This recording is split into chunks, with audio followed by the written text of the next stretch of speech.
All right, I'd like to get to our last presentation, which I'm very excited about. I saw these guys in Boston, and they will rock you. And introducing them is our very own Jennifer Nava-Milliken. She's also BAM's very own, Bellevue Art Museum. So there you go.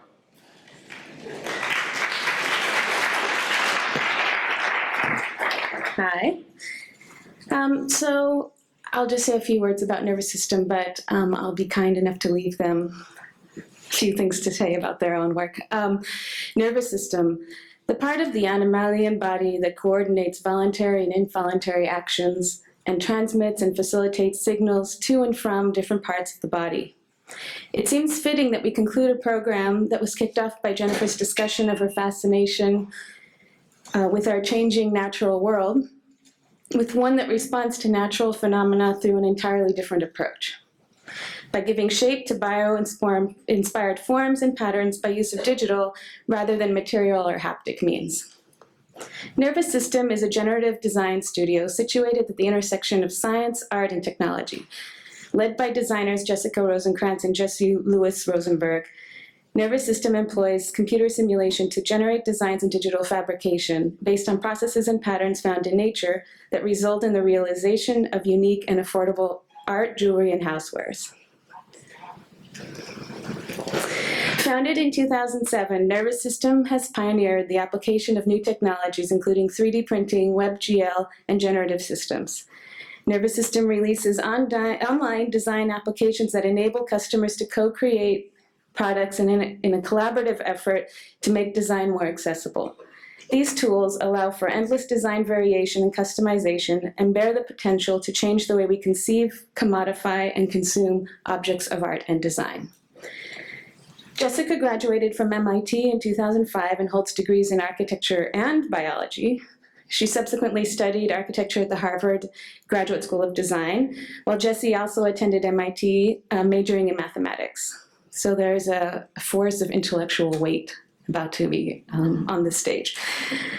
Nervous System's work has been featured in a wide range of publications, including Wired, The New York Times, The Guardian, Metropolis, and Forbes. Jesse and Jessica have given talks on their generative design process in many forums, including MIT, Harvard, SIGGRAPH in LA, and the SNAG conference in Boston this past year.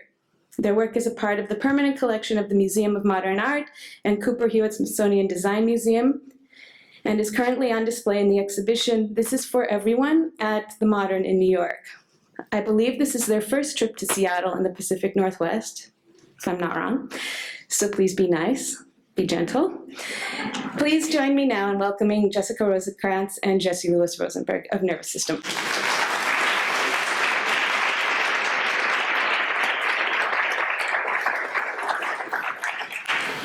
Thank you very much for having us. Thanks, Mickey, for hosting us very kindly, and everybody else for organizing the conference. Hopefully we can meet your expectations after that extremely enthusiastic introduction we received. Today we're going to be talking about two projects that we worked on in the past year, and we're going to try to give you some insight into the ideas and inspiration behind those projects, but also a lot about the technical details that went into making them a reality. So, Nervous System basically just consists of me, Jesse, and Jessica. We have a couple other helpers who work for us, but pretty much everything that we create is sort of made with a collaboration between the two of us. And our work sort of started as an outlet for these interdisciplinary experiments that we sort of started in school. And as you said in our introduction, we sort of have these very diverse backgrounds. I studied math and computer science, Jessica studied biology and architecture. And we wanted to be able to kind of combine these interests and explore them in a way that wasn't really possible in a sort of traditional academic or industrial commercial context. Our projects focus on 3 areas of research: science and nature, so understanding the processes by which form and shapes emerge in nature, and that interest really embraces all range of phenomena from biological to chemical, geological, and physical phenomena. We're also really intrigued by digital fabrication. So what new opportunities do these computer-controlled manufacturing technologies give us for what they make it possible for us to construct, and also how they make it possible for us to express ourselves in new ways. And then lastly, sort of thinking about combining these things together, an interest in science and nature and interest in digital fabrication, to how can we create new types of design tools, so essentially new software and design experiences that are more powerful, accessible, and democratic. So we're kind of the outliers here. Unlike, we've seen all sorts of amazing work that spans all kinds of media and techniques, but it's all sort of grounded in working with your hands and making things in this very tactile, haptic way. And we work in a very different way. We work with computer code, and for people unfamiliar, it can be very mysterious what that means. So we really think of our medium as code. So here's a project to sort of expound on what that idea is and how we work. This was one of the first projects that we ever did, and it's inspired by dendritic crystals, which in the jewelry industry I'm sure you're very familiar with. And they form in sort of the cracks of agate and other minerals. And the way that they're explained as how they form is a very kind of interesting process, where the idea is you have kind of minerals floating around in what's called diffusion. They're sort of moving around randomly. And it's this very simple model called diffusion limited aggregation, where when a particle or a piece of crystal hits a structure, it sticks to it. And as this process aggregates and goes over and over and over again, it starts to form branches, and those branches kind of protect inner areas, and it naturally forms these fractal structures. And you can model this in a computer fairly simple. It's sort of composed of these 2 ideas of something that moves randomly, and then this idea of sticking to things. So what that looks like in our work is sort of the environment that we work with is on the right, or one of them, and that's an example of an environment called processing, which is a coding environment developed for designers and artists. So if that's something you're interested in, that's like a really good place to start. And so the code on the right is generating the form on the left. And for this project, we used the computer simulation that we made of the growing process to create a collection of one-of-a-kind jewelry pieces. So these are all photochemically etched stainless steel pendants. Since we started in 2007, we've been continuing to make these, and the idea is that everyone is unique, and our customers can visit our website and then pick out the exact generation of the growth that they're interested in and purchase it. So far, we've made over 4,000 of these, all completely one of a kind. And it's really interesting to me to design in this way, where we're exploring this computational process and able to explore that with our customers. Essentially, they're giving us the opportunity to see new generations of this piece be created. And part of the idea is that we're not designing a single object. Instead, we're designing this process that can generate an infinite variety of objects. And in many ways, it's similar to other people's artistic process, where you are developing a process that you carry out through your hands. We develop a process that's carried out through code. So as you saw with the last project, our work often begins from a natural inspiration. Our hyphae project from 2010 began with an interest in the circulatory systems of leaves, leaf veins. We translated this natural inspiration into a algorithmic system that we could use to explore this pattern space. These videos look a little bit shoddy on the projection, but they're really cool, and you can check them out online if you're interested in that.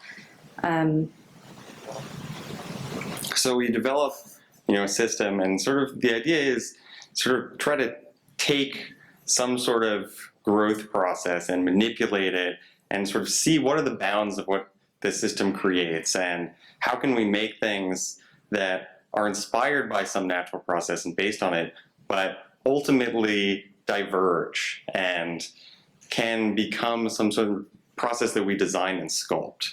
So we ended up turning this sort of 2D inspiration that we had of leaf veins into a fully three-dimensional growing system, which ends up being quite different from our original inspiration. And we generate a lot of sort of structures that you don't see in nature.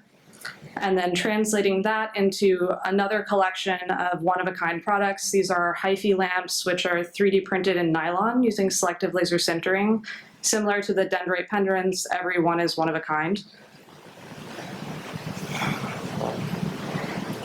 So another one of sort of our interests and things that sort of inspires some of our work is new tools in digital fabrication. And sort of the promise of a lot of these new tools is you can make extremely complex objects for the same cost as ones that are very simple. So, a simple cube is just as easy to make for a 3D printer as an extremely intricate object. And there's no tooling and overhead to make everything one of a kind. So there's no sort of reason to mass produce things. You can make things that are all different for the same cost as making things that are all the same.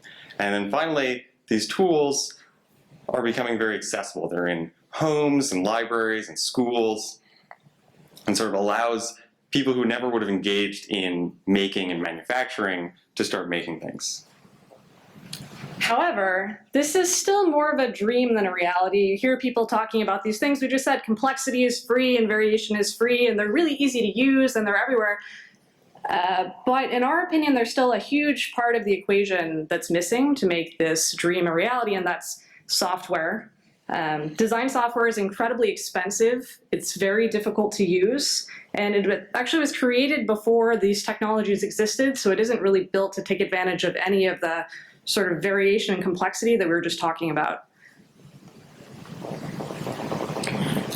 And so one of the things that we're trying to do in our practice is kind of explore how we can create our own tools that do take advantage of these possibilities. So this is an example of an app that runs on our website.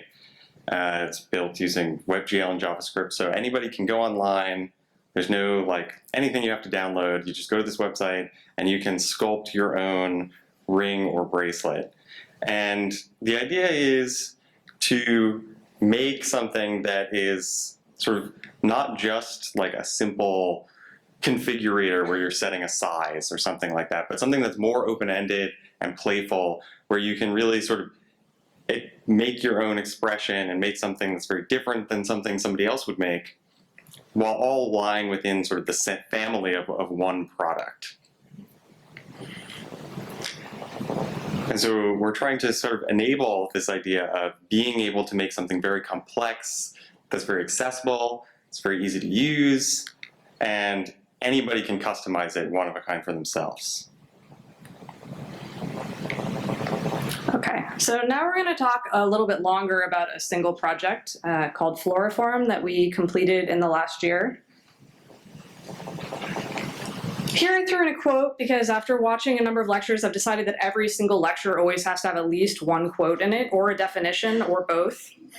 So I decided if I'm going to quote somebody, I'm going to quote Darcy Thompson, a mathematician whose book on growth and form was sort of one of the first to try and explain nature through math. And I really like this quote, so why not use it? Organic form itself is found, mathematically speaking, to be a function of time. We might call the form of an organism an event in space-time and not merely a configuration in space. I really like this quote because it gets quite succinctly to the idea that all of the forms that we see around us, everything in geology, everything in nature, even our own bodies, are the result of complex dynamic processes. And these processes are growing and adapting to different conditions. And the resultant forms that we see are expressions of those processes and the conditions that generated them. And I'm really interested in this idea of form as a process, as an interesting counterpoint to the way that humans have traditionally constructed a lot of objects.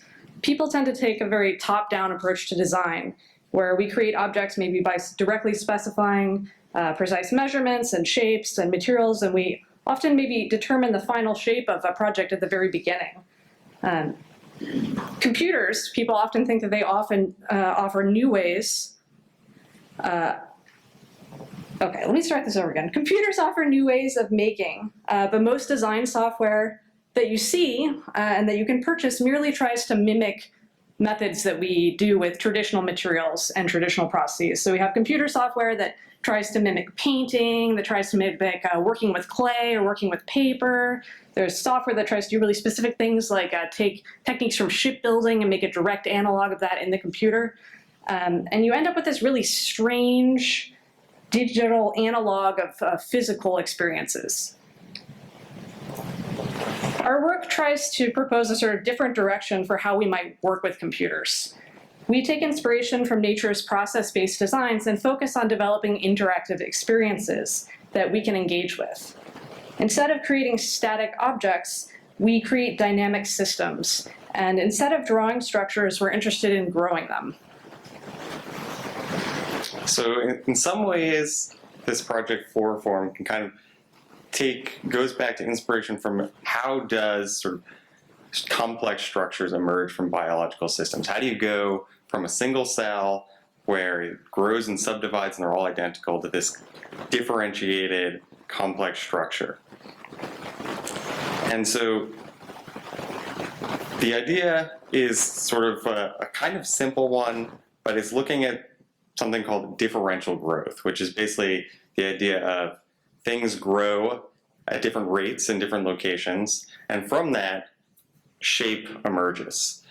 And sort of the questions are sort of how does this differentiation occur? How do we control how fast different areas grow? And then what is the interaction between these cellular growth processes and the mechanics of biological materials that then leads to the resulting form? Turns out that almost the entire body plan of an organism is imprinted very early on in its development. The image that you're looking at right now is an embryo of a fly, and they've stained the embryo for several different proteins, and the gradient of a single protein in one end of the fly ends up creating a map. So every cell can tell where it is in relation to the amount of a certain protein, the quantity of protein at that location. That then triggers a cascade of other feedback loops that produce more of these proteins that then create more gradients and end up defining this rather complicated segmented body plan that produces a fly, which is really kind of cool if you think about it. You go from a single gradient and that triggers all of the cascading mechanisms that produces something as complicated as an entire fly. So organisms can also respond to environmental gradients. So plants, for instance, have well-documented behaviors called tropisms, where they're directional growth responses to directional stimuli. So a plant can aim towards light, it can wrap around a branch like a vine, it responds to gravity, touch, nutrients. And these plant movements are sort of a well-studied example of differential growth. So the idea is that in a plant stem, a side that is away from the sunlight can differentially elongate more than the side that's towards the sunlight, and that leads to bending curvature, moving it towards light. And then similarly, you can sort of expand into 3D with a surface that grows more on one side than another to create curvature. So this project actually got started when we came across some research from a professor at Harvard named Mahadevan. And he was looking at the structures of leaves and flowers. And he had sort of an interesting model of differential growth where a flower, by growing more towards the edge than in the center, could unfurl and kind of ruffle. And this was really intriguing because the idea is that just from like this simple gradient relationship where more on the outside, less on the inside, this sort of complex motion and structure could emerge. After we read this paper, we started paying a lot more attention to flowers and leaves and noticing these sorts of ruffled structures that you see on everything from kale on your salad plate to coxcomb flowers in your gardens. And we started to think about how this mathematical model that we had read about could be used to explain and mimic these forms. Additionally, you see these forms all over the place. So arms of a jellyfish, certain types of anemones, certain type of fungus, mutant cactuses, bryozoans, lots of organisms that grow in surface structures look like they could be modeled using an algorithm that grows more at the edge and less at the center. This one I throw in an extra picture because it's one of my favorite animals that exists. This is a photograph I took while scuba diving in Bonaire of a lettuce sea slug. It has all these ruffles on its back, and you might say, like, what's the point of those ruffles? Why does it need those? It actually uses all that extra surface area of filling space with this sinuous curve to store chloroplasts that it steals from algae. So it eats algae, and instead of getting just nutrition from them, it steals the photosynthesizing element of the algae, and it puts them in its back. And then it's able to use those to be essentially a mobile solar farm. So it can photosynthesize using this stolen apparatus in the ruffle, which is really insanely cool. And another one of our favorite examples is coxcomb. So coxcomb is this flower, Celosia cristata, that normally grows in this kind of cone-like branching tree-like form, but it can have a mutation called crested, where it starts to form these incredible undulations and ruffles, and it's often referred to as a brain flower. And this happens when the growing part of a plant, called the apical meristem, normally grows from a point, but in this mutation that starts to grow from a line. And that's what forms these ruffles. And so we started to think about there could be this space of forms that lies in between these different things, where one sort of method of growth, sort of driven by different conditions, could create all of these different shapes. So, I mean, if you're a scientist, exploring this sort of space of growth could be very difficult. Like, how do you breed all these different variations of coxcomb that might end up somewhere in between these two methods of growth? But if you're working mathematically in a computer, you can build a simulation, not easily, but with more ease than doing physical experiments, and really play around in this zone of morphology and form in a way that you couldn't do physically. And so we started to build this system to play around with what we could create. So this is sort of the base condition of undifferentiated growth. It's growing the same everywhere. And instead of just sort of expanding and getting bigger, like you might guess, it creates these wrinkled, ruffled blobs. Well, not really ruffled, wrinkled. So this is really our base case, undifferentiated growth, and it just sort of forms chaotic wrinkles. All of these surfaces that we're showing you are the exact same surface. So there was a hemisphere, and these are all also hemispheres. And the different colors you see on the surfaces are the rate of growth. So we're trying to show how having different rates of growth at different areas in space directly produces these extremely different morphologies. So we ended up with the last one growing more at the edge. You get something similar to that crazy flower, but you can also see things in the space of pure tree-like branching forms, or this flattened tree-like structure. So that's really interesting to us. I mean, generally we start a project kind of like that. We have some weird thing we're interested in, like a mutant flower, and we read some scientific papers, and we're like, let's try to program something that's like this paper we read. Maybe it'll work, maybe it won't. And then it works. But we have to figure out where to go from there. So we essentially just implemented a basic system, and then we're like, what do we do with this? So this image is standing in as a sort of representation of how we try to work with complex dynamic systems. It's sort of our philosophy. We like to describe our practice as almost a kind of digital gardening, except for instead of cultivating plants, we're cultivating algorithms. And ultimately, we want to create these algorithms, create systems that do have their own innate behaviors, like things we see in nature. But we want to have the ability to sculpt and manipulate those behaviors to control the forms created. As we're developing our software, we code in sense of influencers and gradients, manipulators, essentially handles that allow us to sculpt the growth towards certain ends. And we're really interested in that interplay between sort of what a system does on its own, its innate behaviors, and our manipulations. And then there's a really fun back and forth in between what it does and then us completely recoding and changing the system to have different types of behaviors. So we're going to show you a set of some of these influencers that we created in this system so you understand what that means.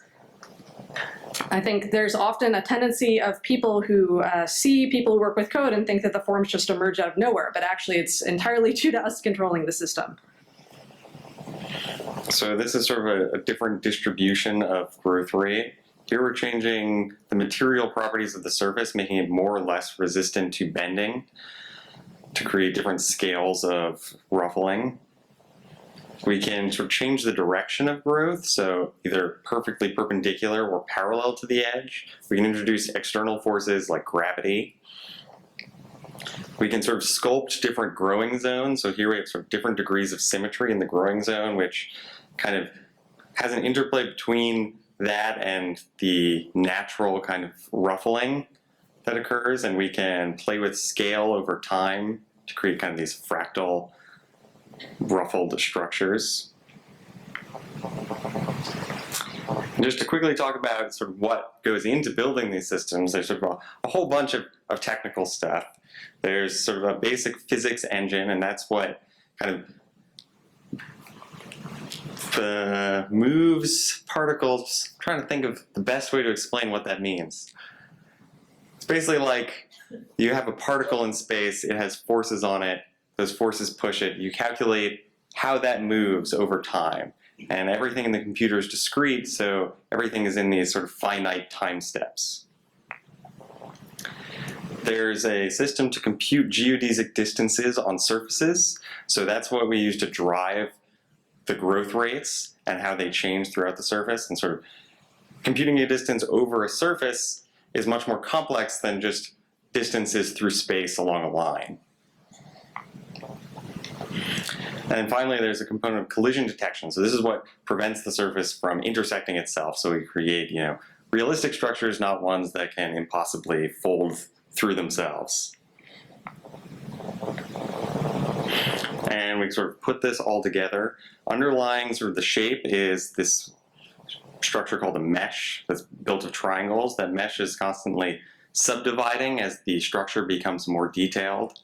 And once again, the colors show the growth rate, and these are those collision bodies that prevent it from intersecting itself. Sort of look like some scary structure made of eggs. So as we've been working, we've been translating these digital experiments into physical sculptures using 3D printing. The lower one combines two of our systems. So it combines the hyphae system that is inspired by Leaf Nation with the Floriform system to create this sort of dual system sculpture. And these are about, the bottom one is about this big, and the top one is about that big. And we've also been using full color 3D printing to try and create sculptures that express the growth rates that generated them. So in the upper case, it's one of these hemispheres, and the more yellow it is, the faster that area was growing and produced that form. And then experimenting with playing around with the idea of the zoetrope from the 19th century and using that to create sort of physically animated sculptures, so somebody in a gallery context can understand our algorithmic process in a three-dimensional and physical way.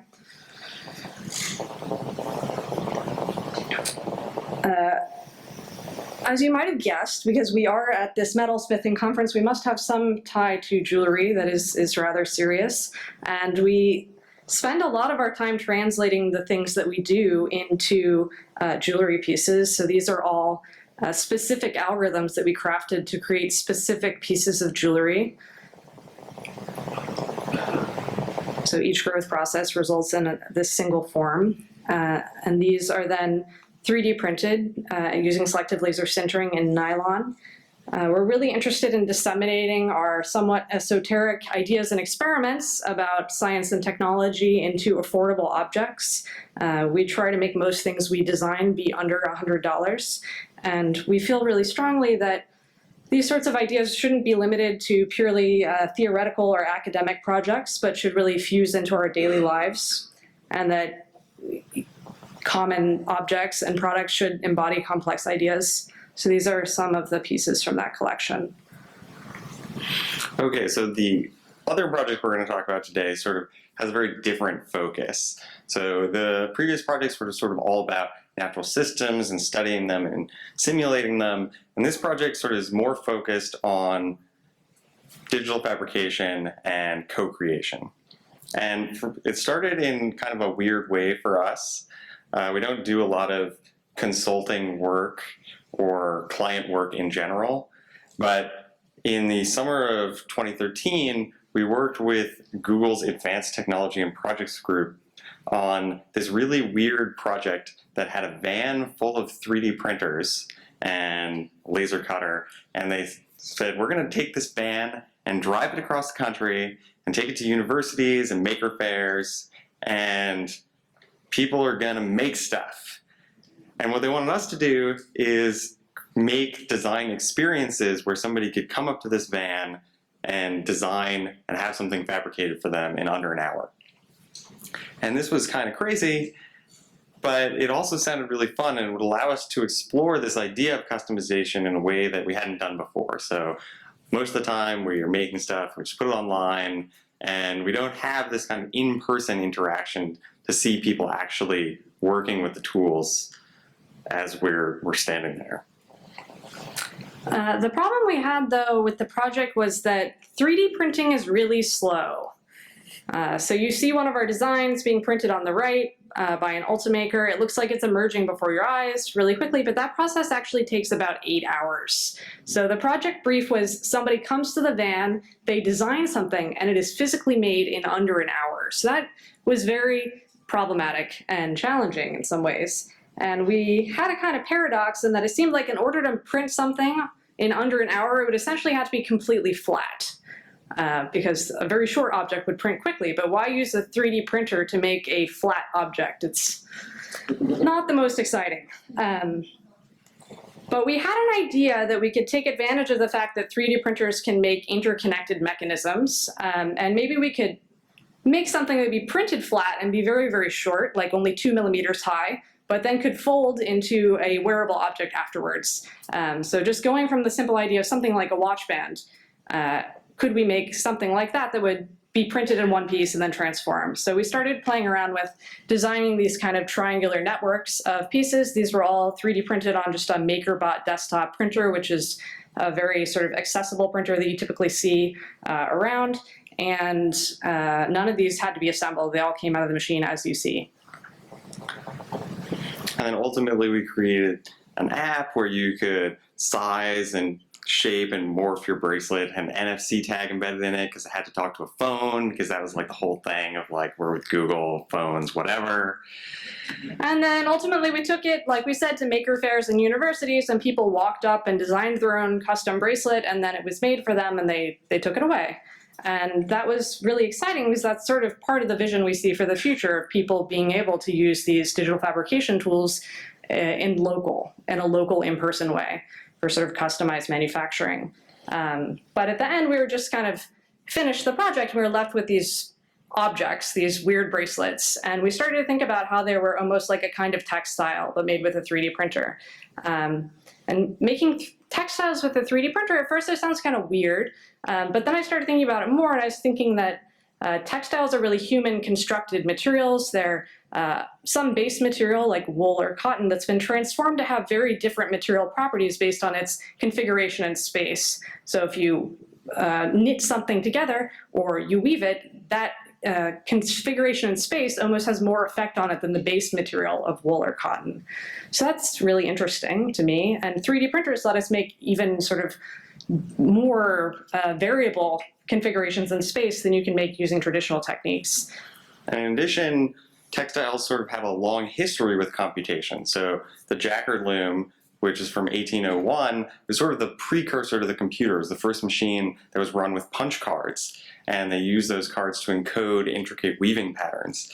And so we can see sort of traditional textiles not just as these constructed materials, but computationally mediated materials. And what can we do with 3D printing that sort of goes even further with that idea of constructing computational materials that could have different properties through space? So we started thinking more about the pieces that we're left with from the project. And what we really liked about them is they have a kind of hybrid behavior. They're not hard exactly, but they're not soft either. And we're really interested in that material quality. And we wanted to think about making a larger construction using this material. But the problem we had immediately was we were printing things on machines that were about as large as the bracelets we were making. So how could we make a larger construction out of this stuff? I had an idea that maybe I wanted to make a dress, and I was interested in how it would flow and move, but I couldn't think of a good way to make it other than printing hundreds of pieces and then manually assembling them. And that's actually what a lot of people do when they're trying to make a large object with digital fabrication. They will design some very complicated thing and then divide it into thousands of unique pieces that have to be manually assembled. And that organization and assembly of those objects often ends up being more complicated and physically taxing than the design process was. Essentially what they did is they took their problem that they created with the computer, they made it a lot harder for themselves. It's like if you're trying to construct a building out of bricks and every single brick was different, only went together one way, rather than a building with normal bricks where they go together any which way.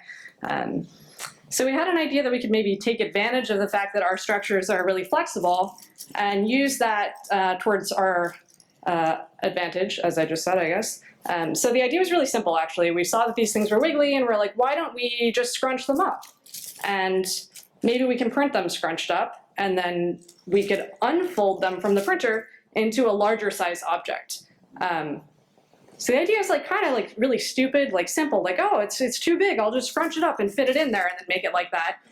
But after we had that idea, we're like, wait, this is actually really interesting, because if we can make some complicated object like a dress fully in 3D, then we can sort of skip this entire problem that has plagued the construction of garments from the beginning, which is that you're trying to make a three-dimensional object from something 2D. You have 2D patterns and 2D fabric, and then you have to painstakingly measure and cut it out and then fabricate that into a 3D object. But if we can just make the whole thing as one piece to begin with in 3D, then we could work from just a 3D scan of your body to create a custom fit garment where nothing ever has to be cut, sewn, or assembled. So we got kind of excited about this. We're like, maybe this idea is good. We should work on this. But there are a lot of things that make this really hard to accomplish. So there are sort of issues with just the technology and materiality of how do we make this structure, how will it stand up. There's sort of how do we design these garments. So if we're making things that are all one of a kind and we want people to be able to design their own garments, how can we do that for this very complex sort of form? How do we deal with bodies and fit and actually getting somebody's body into a design system? And sort of the most difficult part of how do we simulate these structures, and can we actually sort of get them small enough to be printed in one piece?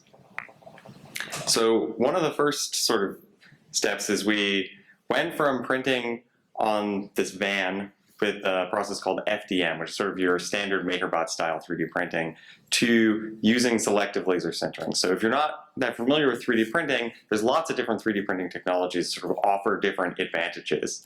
And one of the things about SLS is that the way that it prints is it prints with a powdered material, and it lays down a powder everywhere.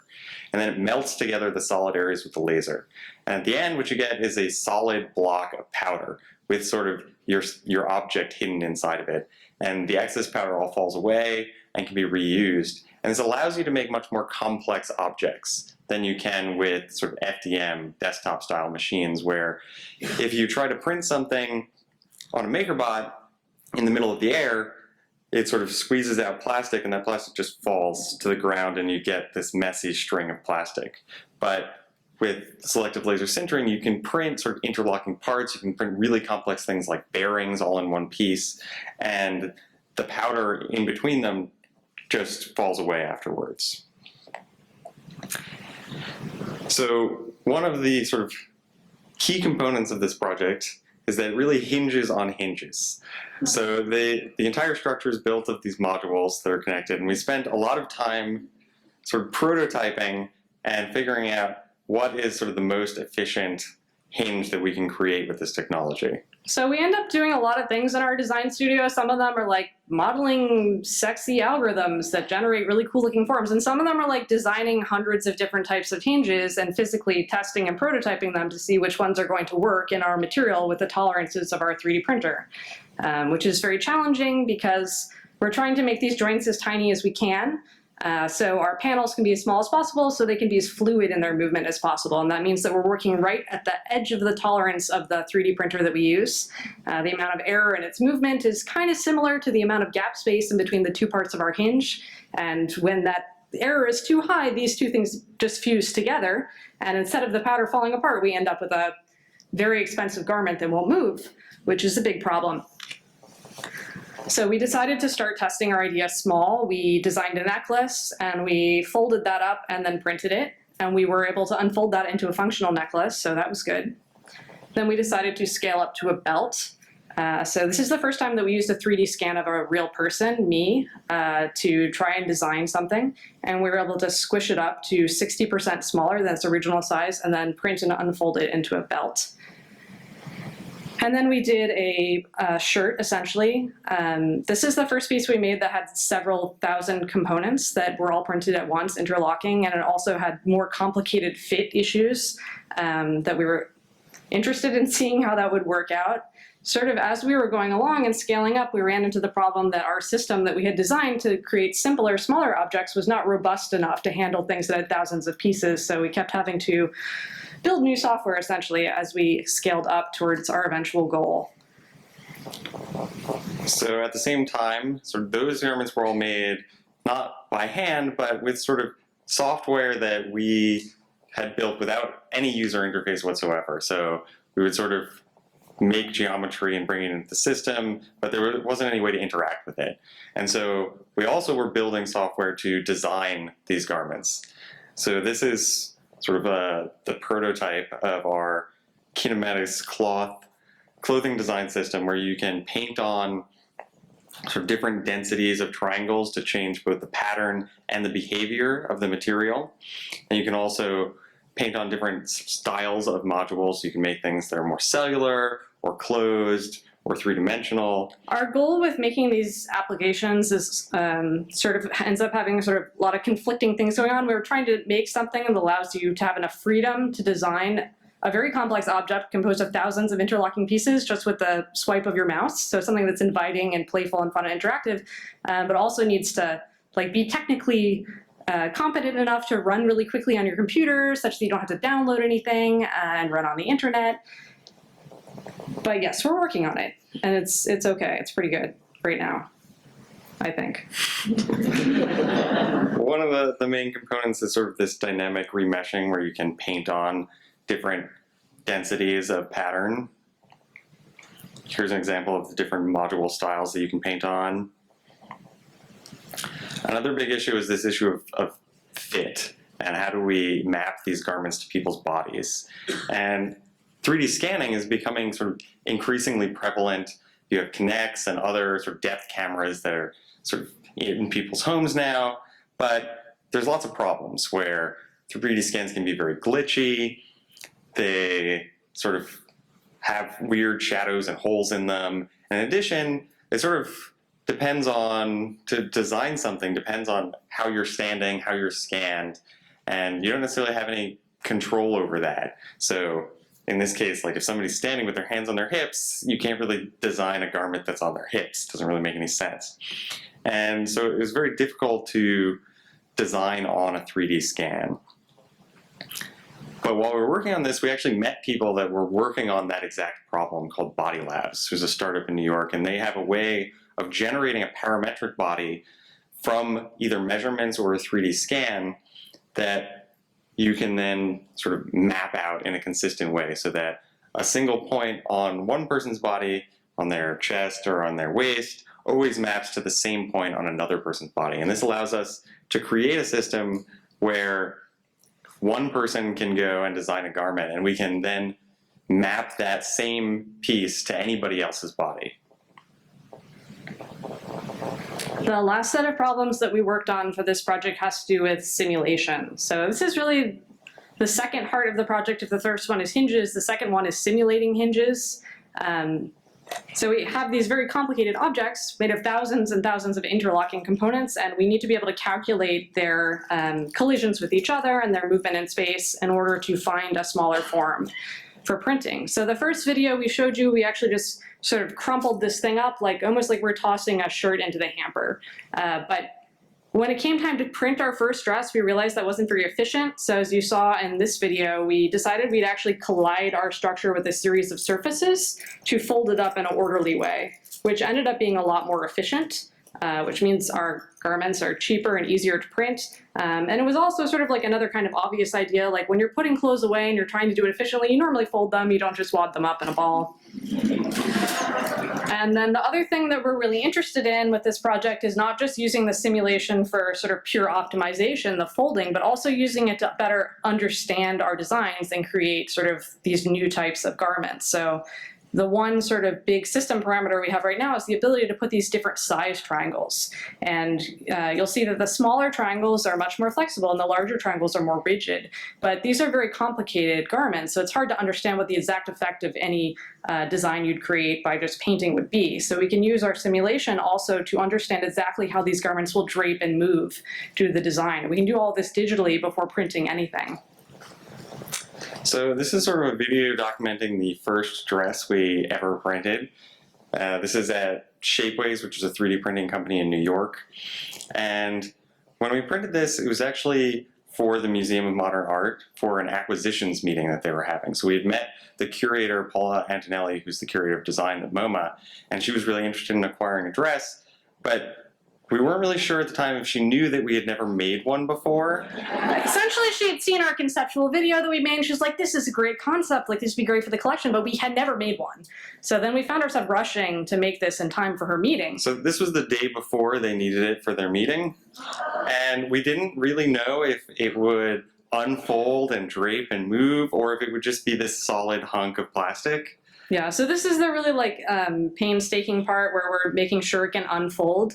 As we were saying, it prints with powder everywhere, so even though there's a gap in between the parts of the hinge, there's powder jammed in there, so we had to kind of jostle the garment in order to get that powder out so it could move.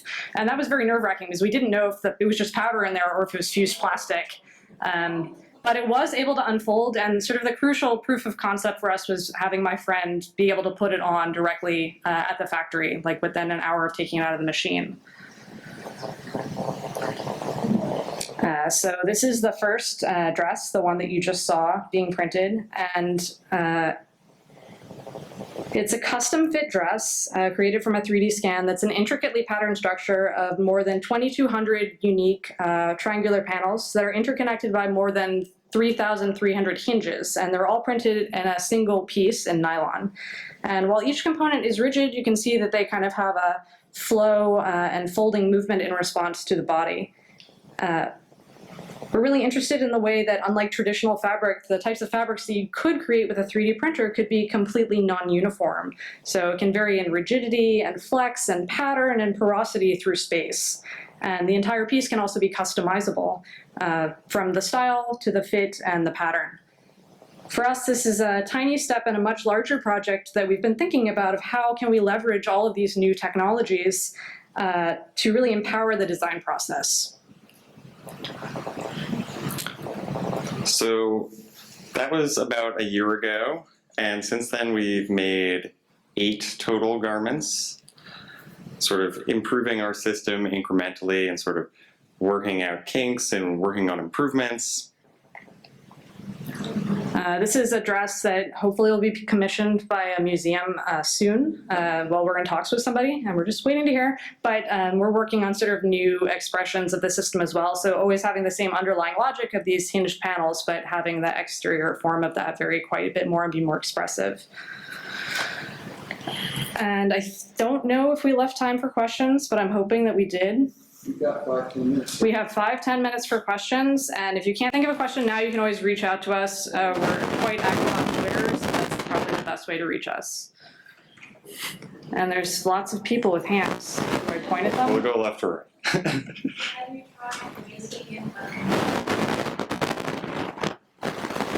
Generally, triangles are nice because as long as they're acute triangles, they'll always fold and move. Whereas we have made things with sort of other shapes, but they can have locking configurations where they can't really move. So it takes a lot more sort of careful planning to create other types of shapes that you know will fold in a certain way. We have done some work taking the base system that we have for this and then generating like more of a chainmail type structure on the outside. But we do really like this particular system because it has the sort of rigid folding to it, whereas the chainmail is so loose it kind of just flows all over the place. And I'm interested in this more hybrid hard soft material thing right now. How comfortable is the plastic? You're wearing it that way, kind of in the under.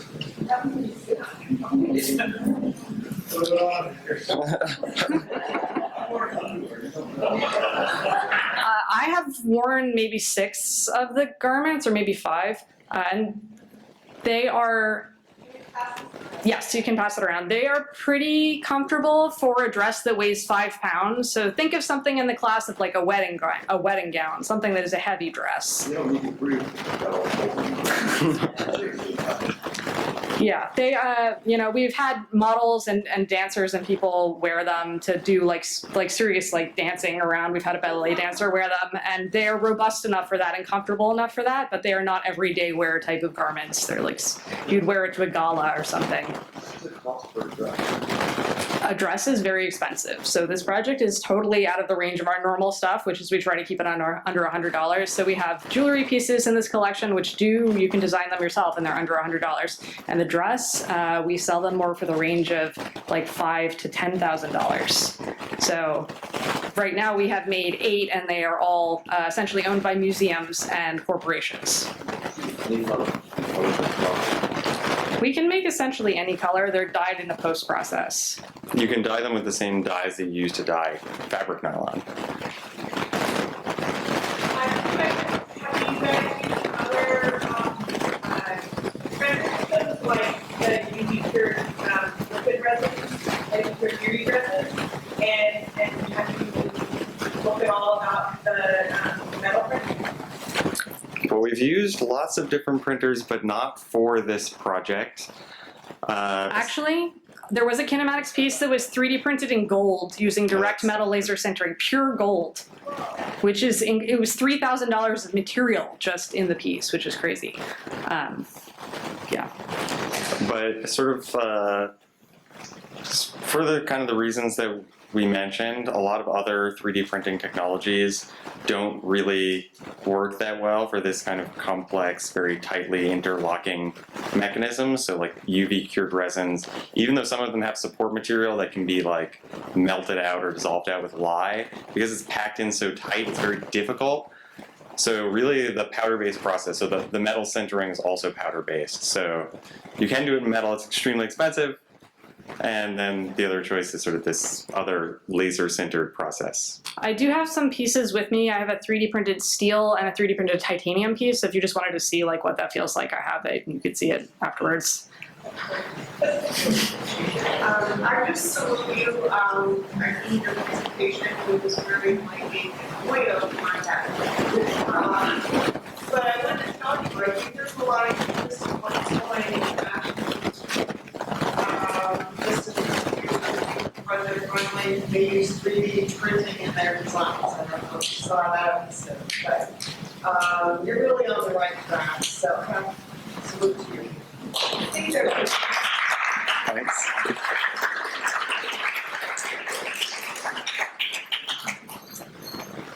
More questions?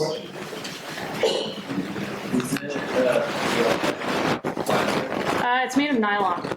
Okay, so you're sleeping nylon powder. Yes. I don't know of any powder PLA process right now. It's mostly used for extrusion machines. As far as the sustainability practices, how that breaks down. Well, there's a lot of things that go into thinking about sustainability. So I think the first thing that comes to mind for me is that we're trying to move towards a way of manufacturing where you don't mass manufacture. So you don't make huge quantities of things that are made afar and then shipped at great expense, then a lot of them get thrown away. So there's considerable less waste if you're thinking about making a one-of-a-kind design for a specific person. But nylon is not a particularly recyclable plastic. So if I had my entire choice of all materials in the world, I would not choose nylon, but it does happen to be right now the only material that I can really use to make this design. So I'm more interested in this design from the how we created a perspective and the opportunities for customization and new ways of making garments than I am from how we actually realized it in nylon, which is not the best material. Although it is an industrial waste product, the nylon they use in these machines is an off product from another process, but still it's not an excuse for using a non-recyclable material. How are the hinges secured? You should probably look at that piece. That probably would answer your questions, but they're printed entirely encased, so they can't physically come apart at all. Like ball and socket? It's like a pin with a cylinder around it, except for it's shaped like a cone. Part of the pin is shaped like a cone, so there's more surface area in between the parts that are moving. Yeah. We got one more, time for one more. One more question. Okay. Right up here. I don't know. Better be good. Okay, go. So if they're printed together, then how do you put them into, say, like a dress, something like that, or slip on your body, So if you look at that piece that's going around, if it ever reaches you, we have designed some mechanisms, essentially like snaps. So there's like essentially like along the dress an entire line of buttons that run down the side that are auto-generated. So we just duplicate triangles along a line. So there's two sets of triangles. You don't notice them in the final design because they're still just triangles, but they slide together.